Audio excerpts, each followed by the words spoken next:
Welcome to Chem Help ASAP. In this video, we will list some of the different ways that drugs are approved by the U.S. FDA.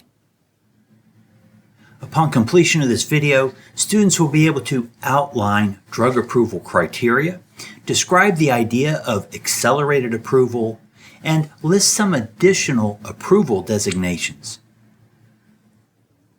The discussion for this video revolves around policies that are specific to the United States Food and Drug Administration, though policies of other regulatory agencies are often similar. A link to a related and particularly informative webpage is at the bottom of all these slides. So, a review of a new drug application, an NDA, involves assessment of the risks and benefits of a drug based on clinical trial data. Of course, to understand the risks and benefits, the condition, the disease, the indication of the drug candidate must also be well understood, as well as any available treatments.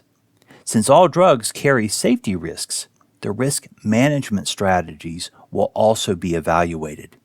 These are some of the key points of discussion for all new drug applications.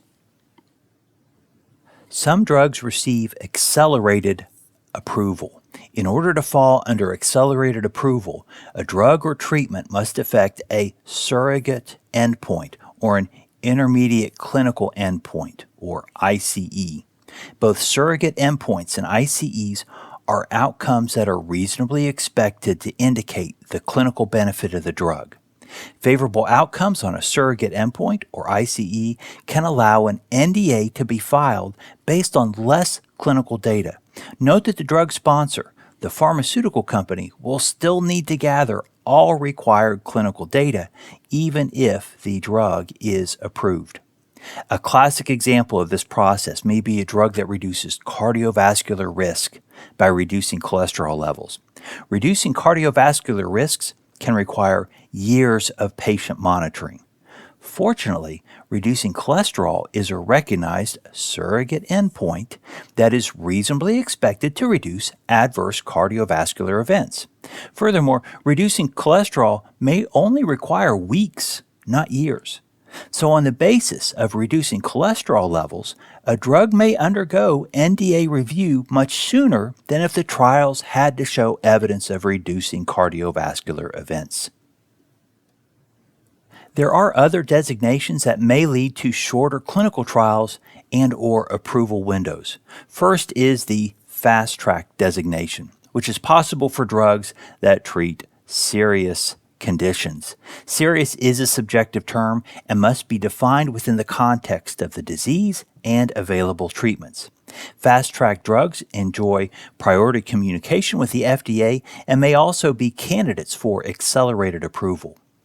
Breakthrough therapy is similar to the fast-track designation but somewhat elevated, as the condition very likely does not have any existing satisfactory treatment. Priority review involves a commitment by the FDA to complete the NDA review within 6 months instead of the standard 10 to 12 months. Any drug sponsor can request a priority review, but the request will likely not be granted unless the drug addresses a critical unmet medical need. We have now covered the general ideas of FDA approval, accelerated approval, and the fast track, breakthrough therapy, and priority review designations. I hope you now have a better understanding of some of the different approval pathways that are available through the U.S. FDA. Please like, subscribe, or leave a comment. Take care.